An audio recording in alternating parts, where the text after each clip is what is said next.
So the Honor 7X is a phone that I told you I probably wouldn't pick it up until the price goes down a little bit, but Honor decided to release a black and red, well, black front, red back, and that's probably got to be the most appealing one of all. I really wouldn't want to put a case on that thing. It looks beautiful. Performance on it, when I used it, it looked like it was pretty good, but just testing it out there, you really can't get a feel for it. So I wanted to just give you my first impressions of it. It's actually a stunning device in person, I'll admit, because it looks exactly like the View 10, which I really like, and I play with that phone. There's videos on that as well.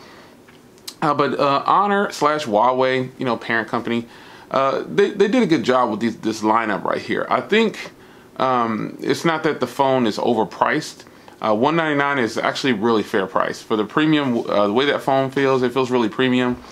Think of the Xiaomi Mi A1 in a slimmer, narrower form factor, and there you go. It has a really big screen on it, 5.99 inches, which is 6 inches. They're just doing it really good with the 18:9 ratio, and a lot of companies are going that way. And I think this might be a huge plus for manufacturers. Phone feels good in the hand. The colors are nice.